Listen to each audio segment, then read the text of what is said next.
Thank you very much for joining me. Dana, let me start with you. Do you mind setting the stage? Provide some context in terms of the office reopening, the offices that we're talking about, and why it was so important to open those as soon as possible. So part of Uber's mission is really igniting opportunity by setting the world in motion. We really care about the cities in which we serve and operate. And so as we started to see closures around the world happen because of the impact from COVID, we knew that we needed to quickly start formulating a plan to reopen these. It wasn't going to last forever. So it was important for my team to make sure that we implemented our vision of a health, sustainable, and safe workplace when we were ready to have our employees return back to work. We were really in the thick of, the COVID response early on in January when this began to emerge in China. And from the very beginning, our CEO and the rest of our executive leadership team were really involved in the process. We quickly formulated a global committee comprised of different leaders around our corporate offices as well as our different lines of businesses to help understand what was going on and what we could do to better serve our cities in which we were shutting down in. Speed was very important in terms of getting those offices reopened to get back into the cities and support them. We call it Uber speed. Anyone who works at Uber, anyone who's worked with Uber understands that we move very quickly here. And we're very used and accustomed to making decisions on the fly and continuing just moving forward. From the very beginning, this pandemic hit us very, very quickly on a global scale. And so it was really important for us to just make sure that we quickly aligned internally, had a plan in place, and then started to develop our plans for that return to work process. It really comes down to our duty of care in protecting our employees and the earners who come into our physical built spaces. So through that, we created a risk assessment, evaluated all the potential hazards and things that could come out of a potential exposure.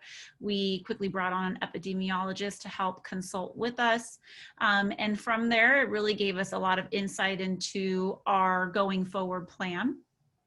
And part of that was, the need for a software solution. When it came time to selecting the partners, both from a technology perspective as well as the integration perspective, what factors were you considering? So definitely the ability to scale.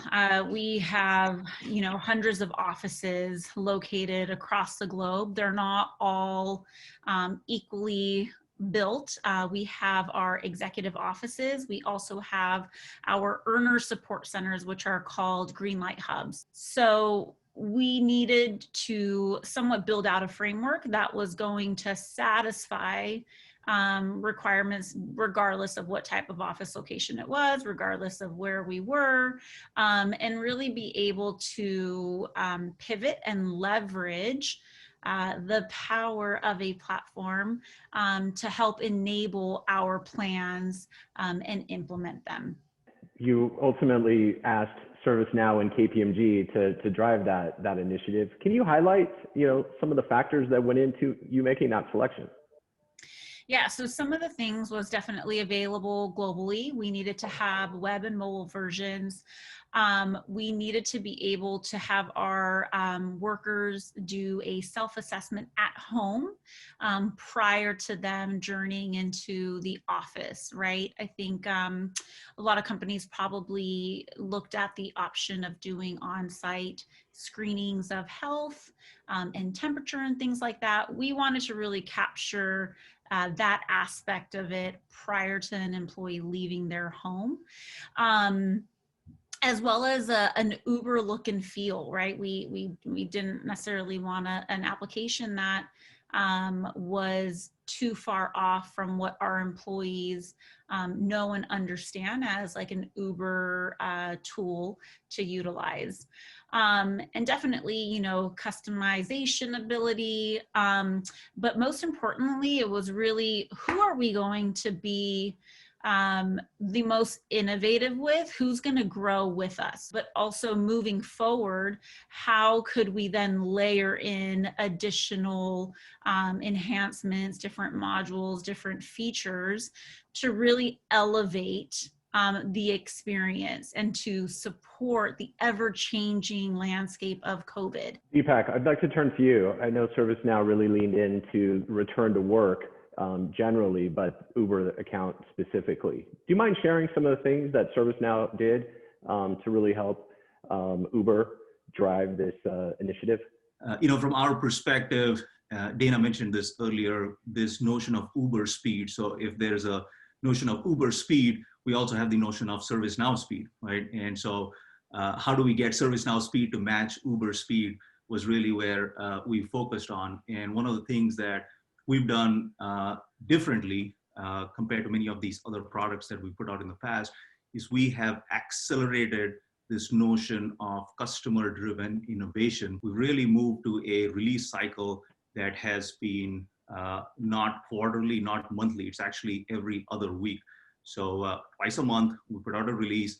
It's completely customer-driven. We work with customers. We work a lot with the Uber team, working with the KPMG team, and making sure that your requirements are in the product. And that's important because the situation out there is changing. And Dana, you said this yourself. This is not something that is steady. We need our customers to be deploying solutions that work for them, that provide the types of experiences that their end users need and require in order to maintain productivity, business continuity, and maybe most importantly, employee safety. From a KPMG perspective, it definitely was great having the existing relationships with both Uber and ServiceNow. Obviously, we do a lot of work with ServiceNow around the world and are working with Uber quite closely, even doing some ServiceNow work as well at the organization. So basically, really leveraging those relationships and knowing each other's cultures, teams, et cetera, definitely added to it. Every client has a fast clock, but the Uber speed is definitely Uber. And having been used to that, having the proven track record, I think we were really able to demonstrate and really drive and support that rollout. I'll share a story, Dana. I remember we had our first conversation on this topic. I want to say it was 4 p.m. on a Friday. And I believe that first office was opened roughly 10 days later. Not business days, but 10 days later. And so, it was quick, but we all leaned in together and got there successfully. A lot of progress has been made over the last, several weeks, couple months, but where does where do you see return to work today and what's next? Yeah, so we've developed our global framework for return to work. It's a 3-phased approach. We began reopening in the middle of June. So we identified our critical locations in which the local public health organization said, yes, you can go ahead and resume operations. And we started out with 4 locations that very first week.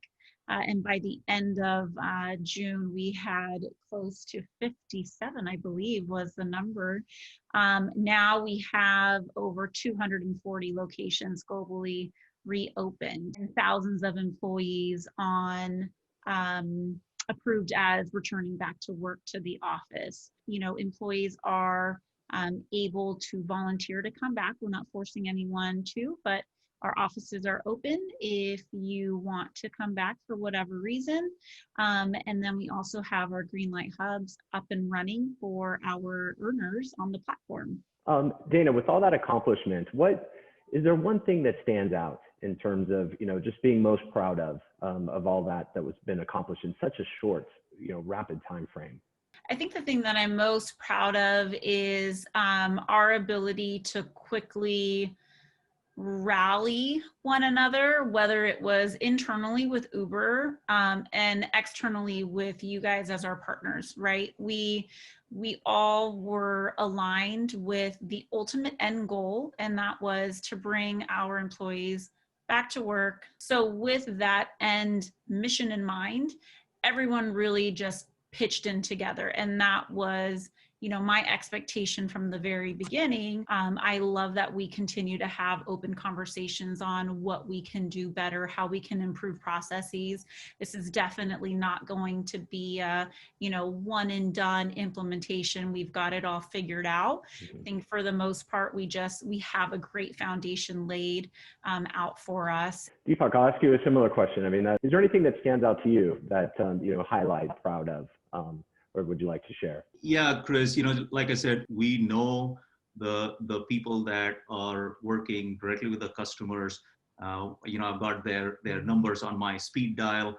I'm texting with the project team, working directly with folks on Dana's team, right? And so that is the type of really close collaboration that it takes to make a project like this very successful. And I think that's been a hallmark of how we have operated with the KPMG team, like you said. Collaboration and making sure that we've got that trust between the team members has been key to our success. It's been an amazing ride. We got a lot done, and really that teaming, collaboration, communication was huge. But you also said it, Dana, it's not one and done. There's still more to come, and we're all obviously very excited to continue to support and work together to see this through.